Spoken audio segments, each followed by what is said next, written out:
Isinya adalah batu. Jadi banyak orang bertanya pada saya, Pak Rudi, apa isinya kalung garaksur? Kalung garaksur isinya adalah batu energi. Kalung garaksur diciptakan oleh seorang dokter berkebangsaan Inggris yang mengadakan penelitian selama 30 tahun untuk mencari obat untuk menyembuhkan kanker, tumor, dan kiste. Jadi Bapak Ibu, sebetulnya kalung garaksur ini adalah obat anti kanker, tumor, kista. Itu awalnya diciptakan. Isinya adalah batu. Jadi selama 30 tahun, dokter ini keliling dunia nyari batu-batu energi yang paling hebat yang ada di bumi. Akhirnya ketemu 36 jenis batu energi. Semuanya sudah ditumbuk halus menjadi tepung, dicor di dalamnya kaca garaksur ini. Bapak Ibu, sekarang akan saya jelaskan. Setelah kalung garaksur ini diciptakan, ya, isinya ada 36 jenis batu tadi, diukur di laboratorium. Ternyata di laboratorium dia menunjukkan hal-hal yang sangat hebat, luar biasa. Satu, ada energi yang namanya far infrared dikeluarkan oleh kalung garaksur. Far infrared adalah energi inframerah jarak panjang, ya. Apa fungsi far infrared? Satu, dia punya fungsi menghilangkan sakit, nyeri, dan ngilu. Dulu. Jadi Bapak Ibu, apapun sakit-sakit tempelkan. Di seketahuan saya Pak Rudi, tempelkan. Kena setikaan, cepat tempelkan, ya, tidak mempan. Anak kecil kalau lari-lari jatuh kesandung, kepalanya kena lantai, cepat tempelkan. Tidak benjol, tidak jadi benjol. Kalau sudah jadi benjol, tempelkan, kempes lagi. Jadi pertama, ngilangin sakit, nyeri, dan ngilu. Yang kedua, dia punya fungsi membuang racun. Jadi Bapak Ibu, racun bisa masuk badan kita dengan sengaja ataupun tidak sengaja. Yang tidak sengaja melalui polusi udara, ya, melalui makanan yang nggak sengaja kita makan, atau gaya hidup yang kurang sehat, obat-obat cacar kimia itu menjadi racun. Tetapi bisa juga yang secara sengaja. Artinya apa? Racun yang memang sengaja dimasukkan oleh orang ke badan kita. Apa istilahnya kalau bahasa Bali? Cetik, ya. Racun cetik. Tenang saja, semuanya akan disapu sama kalung garaksur. Cepat sekali disikatnya begitu kita pakai kalung atau minum airnya. Jadi Bapak Ibu, siapapun kalau sudah pakai kalung garaksur, jangan kaget kalau kencingnya ada perubahan. Banyak melapor sama saya, Pak Rudi, kencing saya berubah warna Pak, sampai mau nangis dikira mau mati, ya, kencingnya berubah hitam kayak kopi. Ada juga orang tiba-tiba keringetan terus, pakai baju 2 jam ganti baju keringetan, padahal udaranya dingin, keringetan terus. Dan mohon maaf, keringetnya baunya tidak enak sekali. Itu adalah racun. Kalau racun sudah keluar semua dari badan kita, otomatis kita menjadi sehat. Energi yang kedua dikenal dengan istilah ion negatif. Apa fungsi ion negatif? Satu, menghilangkan stres, depresi, emosi berlebihan. Itu pengaruh terhadap kesehatan besar. Karena apa? Karena hampir semua orang sakit yang pergi ke dokter sebetulnya tidak betul-betul sakit. Kebanyakan orang berobat ke dokter kebanyakan karena stres. Dia percaya dia sakit. Pak dokter, saya sakit Pak dokter, begini begitu. Makanya dokter punya strategi kalau begitu, kasih aja vitamin, ya. Kasih vitamin, ini obat manjur, sembuh dah dia. Ih, sembuhan Pak dokter hebat. Bila saya sembuh, semuanya sembuh. Karena sebetulnya sakitnya karena pikiran, ya. Hampir semua, 80% orang datang ke dokter sebetulnya tidak sakit. Makanya ada istilah dokter kalau bingung mau kasih obat apa, kasih aja CTM. Jadi Bapak Ibu sering sekali kalau ke dokter dikasih tablet ini kecil kuning, CTM itu apa? Cuma anti alergi dan obat tidur saja. Supaya Bapak Ibu tidur enak, seger dah merasa padahal cuma CTM, ya. Oke. Jadi dia menghilangkan stres, depresi, emosi berlebihan, juga sangat banyak membantu untuk anak kecil yang mengalami autis dan hiperaktif. Nah, jadi kalau ada teman anaknya autis hiperaktif, segera kenakan kalung garaksur. Begitu pakai kalung ini atau minum airnya secara rutin, dia akan kembali seperti orang normal. Bisa sekolah di sekolah biasa, tidak usah di SLB. Garaksur mengeluarkan kekuatan yang nomor 3. Kekuatan yang nomor 3 ini tidak bisa kita ciptakan, tidak bisa kita hilangkan. Ada kekuatan dari Tuhan, dari Sang Yang Widi, dari Allah. Jadi Bapak Ibu, karena kalau garaksur mengeluarkan kekuatan dari Tuhan, maka hebatnya luar biasa. Apapun yang bagus-bagus sama dia akan ditingkatkan. Apapun yang jelek-jelek sama dia akan dihabisi. Nah, jadi Bapak Ibu sekarang ini penting sekali. Saya perlu terangkan pada Bapak Ibu bagaimana hebatnya. Badan manusia adalah punyanya Tuhan. Betul benar? Karena badan kita adalah punyanya Tuhan, maka yang boleh masuk ke dalam badan kita hanya Tuhan saja. Setuju? Yep. Nah, tetapi Bapak Ibu dari pengalaman saya ada 4 jenis roh yang sering masuk badan manusia tanpa kita sadari. 4 jenis itu apa saja? Dulu saya tidak mengerti. Saya bahkan tidak percaya karena bagi saya aneh dan tidak real bagi saya. Tapi sekarang saya sangat mengerti, ya. Bahkan kalau saya mau menciptakan buku tentang hal-hal begini, mungkin buku saya termasuk lengkap sekali karena kita mengalami banyak sekali. Nah, 4 jenis roh itu apa saja yang sering masuk pada manusia? Yang pertama dikenal dengan istilah roh halus. Kalau orang Bali mengatakan dengan istilah wong samar, ya. Kalau saudara-saudara kita yang beragama Islam mengenal dengan istilah jin. Kalau orang bule mengenal dengan istilah ghost atau hantu, ya. Oke. Wong samar bisa masuk badan manusia. Kalau dia berani masuk dalam badan manusia, saya sebut sebagai setan, ya. Oke, jadi yang pertama namanya setan. Yang kedua yaitu setan yang diperalat sama seorang dukun jahat. Dikenal dengan istilah apa ini? Santet, guna-guna, black magic, teluh, tenung. Ini banyak ya. Nah, tetapi dua jenis ini tidak ada apa-apanya dibandingkan jenis yang ketiga. Yang ketiga ini paling berbahaya. Berkali lipat lebih berbahaya daripada setan, jauh lebih ditakuti daripada dukun santet, sangat terkenal di Pulau Bali. Apa kira-kira nomor 3? Leak. Bapak Ibu, saya sangat bangga jadi orang Bali. Kenapa? Karena di Bali banyak leak. Amerika nggak bisa, Jepang nggak bisa. Jepang pintar bikin mobil, bisa ngeleak nggak bisa. Orang Bali paling hebat, betul nggak ada? Tetapi Bapak Ibu, sebelumnya perlu saya luruskan dulu.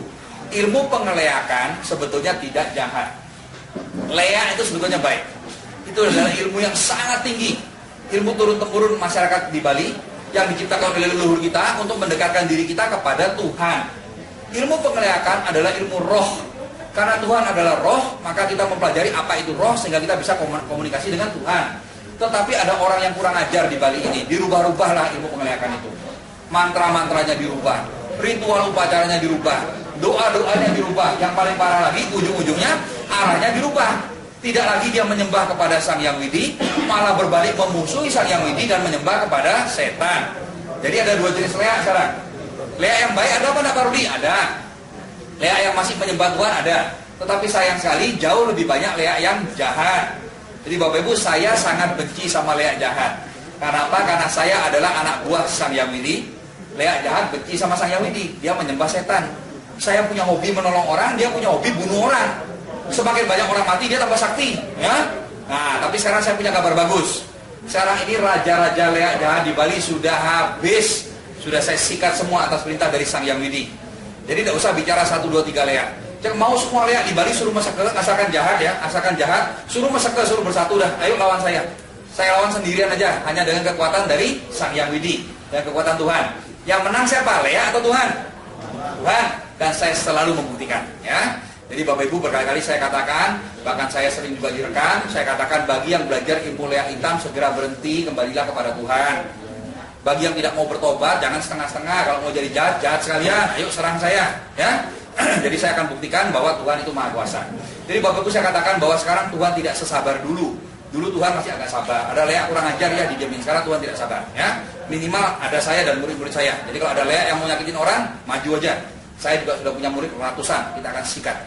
Bahkan kalau boleh jujur, anak buah saya, murid-murid saya bekerja terlalu rajin. Sekarang ini leak-leak di Bali mau habis. Saya sedih terus terang aja ya. Aduh, dulu Bapak Ibu tahu, tanya Pak Sudarata, tanya Pak Bagus dulu ya. Setiap tanya Pak Arianto, setiap ada presentasi, wih bisa berapa kita ketemu leak? Tiap hari. Bisa 3, 4, 5, 7 bisa gitu. Paling tidak 1, 2 itu pasti tiap presentasi. Orang baru saya keluar gini udah kait-kait di sana, kait-kait di sini. Sekarang kemana leaknya udah mulai habis? Sampai saya berpikir apakah ini salah saya bikin training energi. Jadi punya murid banyak, ada ratusan murid saya menyebar kemana-mana. Dari semua kabupaten di Bali, bahkan sampai keluar Bali, nyikat-nyikat leak, ya. Apa perlu saya berhentikan ngasih training? Tapi kembali lagi Tuhan maunya supaya begitu. Ya biar dah supaya Bali jadi bersih, betul apa enggak? Nah, oke, jadi Bapak Ibu, yang nomor 4 ini rohnya orang mati, ya. Saya tidak pernah menemukan, tapi di Bali tidak ada rohnya orang mati mengganggu orang hidup, ya. Di luar Bali banyak. Di Bali tok tidak ada. Nah, kenapa kok di Bali tidak ada rohnya orang mati mengganggu orang yang masih hidup? Itu adalah efek yang luar biasa dari upacara ngaben. Rupanya Bapak Ibu, kalau orang sudah meninggal, sudah diupacarai secara ngaben, ya, dia bisa istirahat dengan tenang. Nah, kalau belum sampai dikremasi, belum dibakar, dia masih punya dendam, punya iseng bisa. Apa kaitannya semua 4 tadi? Saya ulangi, ada setan, ada santet, ada leak, ada rohnya orang mati. Apa kaitannya sama kalau nggak rasul? Kaitannya keras sekali, ya. Apalagi Bapak Ibu tinggal di Bali, Bapak Ibu wajib untuk mendengarkan ini. Karena apa? Bapak Ibu di antara kita, sekitar kita, keluarga kita, tetangga kita tidak tahu mereka kelihatannya orang polos-polos, ternyata Ratu Leak, Raja Leak, ya, ilmunya ternyata tinggi, kan begitu. Nah, tapi tenang saja, bagaimana Pak Bli? Kita kan tidak tahu. Kalau kita pulang kampung, mana yang teman, mana yang sahabat, mana yang jahat, tenang saja. Dengan kalau nggak rasul, otomatis Bapak Ibu akan terprotek. Bagaimana cara kerja kalau nggak rasul? Bapak Ibu, semua makhluk itu membutuhkan iklim tertentu untuk bisa hidup. Manusia juga butuh tertentu. Ada temperatur tertentu, kelembapan udara tertentu. Dia perlu makan, dia perlu minum, dia perlu istirahat. Kalau terlalu panas dia mati, terlalu dingin dia mati, betul apa enggak? Nah, makhluk lain juga sama. Termasuk roh-roh lain, ya. Roh itu ada 2. Ada roh baik, roh positif, ada roh negatif. Roh yang paling positif apa? Sang Yang Widi, Tuhan. Roh yang negatif apa? Setan. Setan, leak, santet, rohnya orang mati yang mengganggu orang hidup, itu roh negatif. Roh-roh itu kalau kena kalung galaksur tidak kuat. Karena kalung ini nanti kita akan buktikan dengan tester mengeluarkan energi yang sangat kuat, sehingga membuat suasana tinggal tidak nyaman bagi dia. Jadi kalau ada orang pegang kalung galaksur tidak kuat, berarti saya jamin 1000% di dalam badan dia ada setannya. Jadi Bapak Ibu, kita pasang mata, pasang telinga. Siapapun juga kalau pakai kalung galaksur tidak kuat, muntah-muntah, pusing, tidak kuat, pengen dibuka kalungnya, berarti pasti dalam badan dia ada setannya, ya. Nah, kalau kita mau ngetes, ada keluar lagi, Pak Rudi, kenapa keluarga saya tiba-tiba pemurung, tiba-tiba dia jadi diam saja? Suruh pakai kalung galaksur, suruh pakai. Kalau memang dia bisa pakai ini berarti oke. Kalau dia ada isinya, dia tidak mungkin berani. Takut dia, lihat aja udah takut. Pegang panas, ya, pegang gemeter dia, atau muntah-muntah, pusing, batuk, seperti itu. Nah, karena setannya tidak kuat. Apa nih? Apa dia nih? Apa nih? Orang nama lu? Kaca yang takut. Kaca. Coba tempelan. Oh. Kayaknya nasanya. Masa panas? Coba pakai sih. Mancing mandi. Aduh. Temen gak nih? Apa mulai? Cuma. Panas apa? Masa kaca kok panas? Nah, nih. Nah, Bani nyakitin anak. Aduh. Ayo lihat dulu apa ini? Apa ini? Dulu sih apa ini? Coba tempelkan di kepalanya dulu, gimana rasanya coba. Panas Apa iki? Iya rasanya enak. Kopongan. Ya, aku kok di mata-mata gitu. Iya. Ular gitu. Kaca ular. Lo udah punah kuning. Pipi di jawab lo. Oh, sampai rominggu. Kepala ular. Aduh, biar putus ya. Kejar ya. 2 minggu. Sopo jenenge sopo iki? Ular gede. Senang ambil ular nih. Sekali coba ular.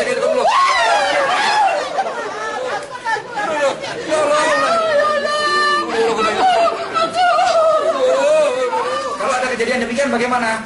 Bisa ketemukan saya, kita akan terapi, atau ketemu ke murid-murid saya. Sudah banyak murid saya yang saya didik untuk dipakai Tuhan juga sama murid saya, sudah bisa lawan leak, lawan santet, sudah hebat. Nah, tetapi Bapak Ibu kalau tidak ada saya, tidak ada murid saya bagaimana? Kalau galasurnya pakaikan terus, kasih minum airnya terus, maka setannya akan lengketik, bahasa Inggrisnya lengketik, tahu ya? Akan terlempar keluar dan tidak berani kembali lagi. Nah, sekarang saya punya kabar bagus. Kalau Bapak Ibu sudah pakai kalung galaksur, Bapak Ibu tidak mungkin bisa disantet. Leak tidak berani. Wong samar melain semua, tak lari dia, ya. Kalau ada orang yang jahat, orang iri sama kita, tidak usah takut, suruh nyantet, tidak usah banyak omong, suruh santet, suruh sini, tidak bisa. Setannya tidak berani, jarak 5 meter lari dia. Bahkan kalau dia memaksa menyantet orang yang sudah pakai kalung galaksur, dia sendiri akan mati. Bapak Ibu, ada salah satu member galaksur sekarang yang sangat positif sama galaksur, sangat bangga sama galaksur, bahkan dia banyak menolong orang dengan galaksur. Bahkan dia mengerjakan galaksur, kalau dapat komisi, uangnya diberikan galaksur, dikasih minta orang-orang miskin. Kenapa? Orang ini asalnya adalah tukang leak, tukang santet, ahli santet. Banyak nyantet orang, ya, untuk hobi saja, untuk iseng, keren katanya dia, ya. Asbak dimasuk-masukin ke perutnya orang. Kalau nggak percaya coba periksa, di ronsen di dokter ada asbaknya sungguhan. Kalau orangnya minta maaf, dikeluarin, kalau enggak ya dibiarin asbaknya di perut terus. Jadi Bapak Ibu, apa yang terjadi? Suatu saat orang ini iseng-iseng mau nyantet salah satu orang yang sudah pakai kalung galaksur. Seorang ibu rumah tangga, orangnya kalem, tenang, pendiam, tetapi jangan salah, dia adalah murid angkatan pertama training energi khusus yang saya berikan, dan dia selalu pakai kalung galaksur. Namanya Ibu Maria di Surabaya. Pada waktu Pak Chandra mau santet Ibu Maria, ilmu santetnya mental kembali ke dia, 10 kali lipat lebih kuat, menghantam jantungnya sampai mental dari kursi, dia hampir mati. Heran dia, loh, Maria ini punya kesaktian apa kok hebat? Dicari, tanya kesaktian apa, tidak punya kesaktian. Akhirnya ternyata bahwa Maria pakai kalung galaksur. Akhirnya dia pun mengakui, dan dia memilih untuk bertobat dan kembali kepada Tuhan. Semua ilmunya minta dihilangkan. Akhirnya waktu di Surabaya saya dipakai oleh Tuhan untuk menghilangkan semua ilmu santetnya dia. Wah, sampai muntah darah semua sekarang sudah clear, ya. Jadi Bapak Ibu, saya tanya, Pak Chandra, Kalau orang sudah pakai kalung rasul, bisa nggak disantet? Dia bilang tidak mungkin bisa. Suruh nyantet, mati yang nyantet. Nah, jadi Bapak Ibu, itu yang ngomong bukan orang biasa, yang ngomong tuh dukun santet loh, ya. Suruh nyantet kalau berani. Dan dia sekarang pun pakai kalung rasul, ya. Oke, jadi Bapak Ibu dia sudah bertobat. Jadi satu hal yang luar biasa Bapak Ibu, ini teknologi canggih. Teknologi canggih tidak bisa dilawan dengan cara tradisional. Contoh, orang paling cepat lari di dunia, biarpun secepat apapun lari, kalau balapan sama sepeda motor Mio, siapa yang menang? Mio. Sepeda motor, betul apa enggak? Tidak mungkin orang lawan sepeda motor. Biarpun kuda larinya kencang, ayo lawan mobil, tidak mungkin bisa menang. Burung terbangnya cepat, ayo lawan kapal terbang, pasti kalah, betul? Jadi teknologi canggih. Nah, jadi Bapak Ibu, ini adalah teknologi canggih. Biarpun orang belajar ilmu kesaktian, biarpun dia belajar ngeleak, dia belajar nyantet puluhan tahun sama Galaksur, KO, ya. Jadi yang tidak terima, ayo. Buktinya apa Bapak Ibu? Bapak Ibu tahu, saya setiap hari disantet sama orang. Pasti. Setiap hari saya dileakin sama orang. Tapi tidak mempan. Kenapa? Karena Sang Hyang Widi sudah melindungi saya. Di samping itu teman-teman juga semua sudah pada pakai kalung Galaksur. Makanya sekarang leak-leak ini gede sekali gara-gara Galaksur. Kurang ajar gara-gara Galaksur ini. Ya, jadi suatu tradisi yang mereka ciptakan, ketakutan di masyarakat Bali sudah ratusan tahun takut, tidak berani sama leak. Sekarang orang-orang di Bali berani sama leak. Bapak Ibu tahu 4 tahun yang lalu saya tanya, yang nomor 3 apa? Tidak ada yang berani bilang leak loh. Leak. Apa? Leak. Tidak berani ngomong dia. Tapi Pak Rudi kalau di kampung berani ngomong leak, malamnya pasti dicari. Ya. Sekarang kalau saya tanya, biarpun di kampung-kampung saya tanya, yang nomor 3 apa? Leak. Semua dia tidak takut sama leak ya. Bahkan leaknya dicari lagi ke rumahnya sama dia, ya. Langsung paling kalau Bapak Ibu pakai kalung Galaksur, datang ke rumahnya orang punya ilmu pengeleakan, langsung bingung dia, kayak orang bingung. Bapak Ibu belanja di warungnya, uangnya belum diambil, susuknya sudah dikasih, ngasih barang salah, bingung dia. Mau pergi, mau melek, nggak berani, ya. Jadi Bapak Ibu orang kalau punya ilmu hitam, kena kalung Galaksur, KO dia. Oke, karena apa? Teknologi. Karena kalung Galaksur mengeluarkan kekuatan dari Tuhan, ya. Nah, jadi Bapak Ibu sekarang saya akan memberikan contoh betapa hebat kalau orang kena gangguan dari setan. Parah pada parah, orang kena gangguan setan itu bisa parah sekali, ya. Banyak sekali cerita-cerita. Sekarang saya beri kesempatan pada Pak Haryanto untuk terangkan yang mana Pak, cerita mana yang mau kita ceritakan. Ada banyak kesaksian, cerita apa? Salah satu Pak pilih. Orang sampai sakit gara-gara diganggu sama ilmu hitam. Yang apa? Yang saya tahu supaya saya bisa ceritakan pada mereka. Yang paling spektakuler yaitu yang pertama kali Bu Jero Puspa 16 tahun. Oh, Jero Puspa. Oh iya. Ada satu orang wanita namanya Jero Puspa, Ibu Jero Puspa dari Kerobokan.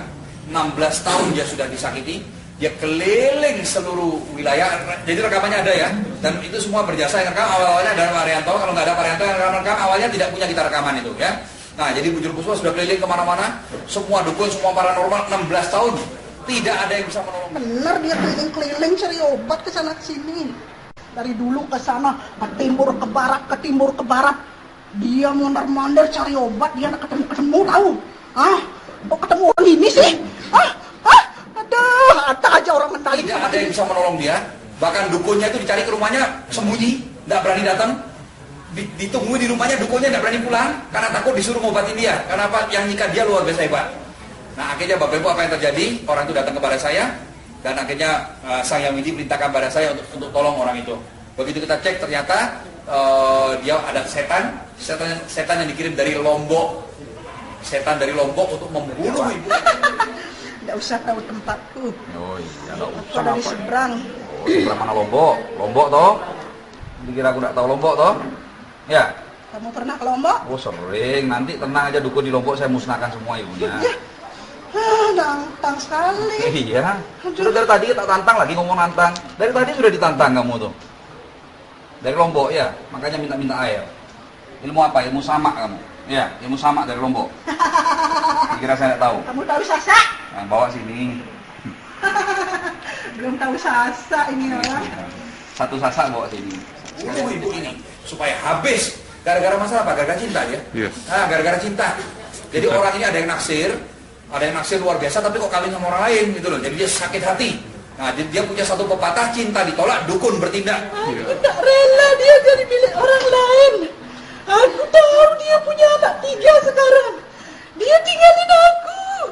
Aku sampai jual sawah, jual apa untuk menyakiti ibu ini supaya dia mati. Kemudian dukunnya, setelah lihat ibu ini mau disuruh matikan, dukun ibu ini ternyata berbakat bagus untuk menjadi tumbal. Makanya tambah diuber lagi untuk dijadikan sebagai sumber kesaktian. Aduh, ini tumbal ini. Ini mau jadi tumbal. Tumbal ajaranku. Kuman pelajaranku biar sakti. Saya banyak ngabisin uang soalnya tahu. Sekarang keinginan saya tidak tercapai. Oh, nggak mungkin. Uang saya habis, tanah saya habis. Iya. Pakai bikin orang ini gila. Makanya bertobat, lumpuh, kamu tahu itu?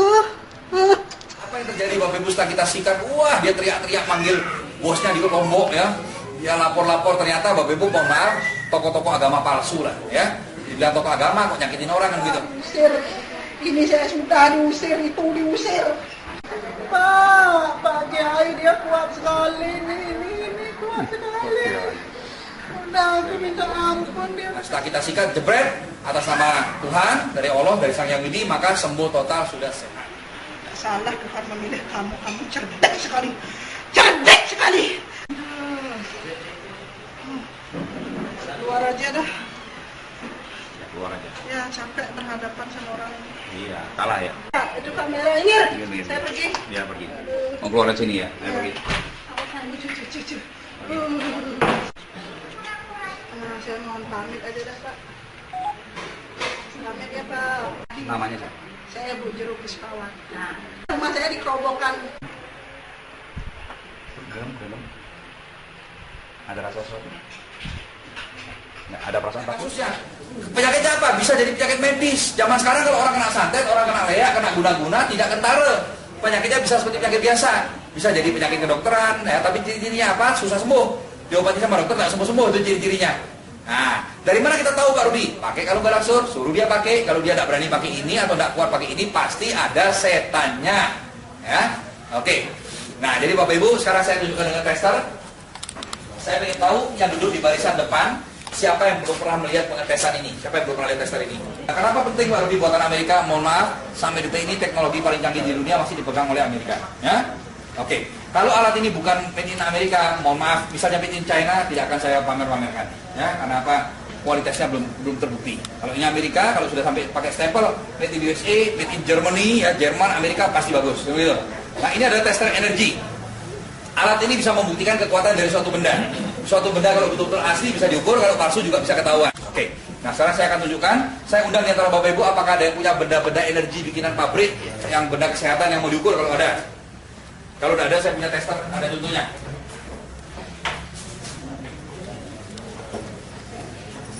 Sebagai contoh, ini adalah sebuah gelang magnet atau kalung magnet semacam ini. Bapak Ibu sering lihat orang pakai seperti ini kan? Ya, ini harganya 2.200.000. Akan kita lihat ada kekuatannya pada, ya. Jadi saya minta tolong Bapak untuk menjadi saksi. Kita letakkan di sini bendanya. Nah, sekarang saya hidupkan alatnya. Alatnya nyalakan, hidup. Timernya bawa tengah-tengah. Set. Kita lihat angkanya 2 menit. Oke, apa artinya 2 menit? Timer di setting 2 menit, nanti dia akan hitung, setelah 2 menit dia akan berhenti. Yang bulat di belakang adalah sensornya. Benda apapun mau diukur harus tempel di sini. Nah, sekarang ini betul-betul saya tempelkan di atas ini. Betul-betul pas kena di lingkaran ya Pak ya? Iya, sekarang saya nyalakan. Nah, agak geser, saya cek lagi. Oh, masih pas. Iya. Dia berbunyi tiridit. Apa artinya dia berbunyi? Artinya timing sudah dinyalakan, dia mulai hitung. 2 menit lagi dia akan berhenti. Ada kekuatan apa enggak? Ada. Dari mana tahunya? Lampunya berkedip. Suaranya bunyi. Angkanya bertambah. Setiap lampunya nyala, angkanya pasti naik, betul? Nah, sekarang kita biarkan dulu, saya akan terangkan pada Bapak Ibu bagaimana caranya hidup saya dengan menggunakan kalung galaksur. Bapak Ibu, kalung galaksur ini harganya murah sekali. Ya. Untuk ukuran benda energi sehebat ini dan seasli ini adalah sangat murah. Harganya cuma 1.725.000. Sebetulnya harganya mahal. Sebetulnya kalau boleh jujur, kita tidak akan mampu beli. Apalagi saya sampai beli 7 tidak akan mampu. Karena sebetulnya harga kalung galaksur ini di atas 10 juta. Artinya apa? Kalau orang tidak tahu cara pakai, tidak boleh beli. Kenapa demikian? Kalau Pak beli, Pak taruh di lemari, Pak bisa sembuh apa enggak? Sembuh lemarinya yang sembuh. Betul enggak? Jadi maka dari itu kalau tidak tahu cara pakai, tidak boleh beli. Jadi Bapak Ibu, bagaimana cara pakai kalung galaksur? Kalung galaksur tidak ada larangan, tidak ada pantangan sama sekali. Dipakai ke pantai boleh, ke orang mati boleh, ke kuburan boleh, ya. Mau dicelupin di kotoran juga nggak apa-apa. Kekuatan tidak bisa hilang, seumur hidup turun-temurun, saya jamin. Pantangannya cuma satu, tidak boleh nempel di ubun-ubun kepala. Kenapa tidak boleh? Ini adalah tempatnya Tuhan, ini suci, ini peka energi, ini tenaganya kuat. Kalau ini sampai nempel di sini, pusing. Jadi jangan tempel di sini, ya. Kalau sakit kepala bagaimana Pak Rudi? Tempel sini boleh, sini boleh, sini boleh, sini boleh, pokoknya tidak boleh di sini. Itu aja pantangannya. Siapapun boleh pakai.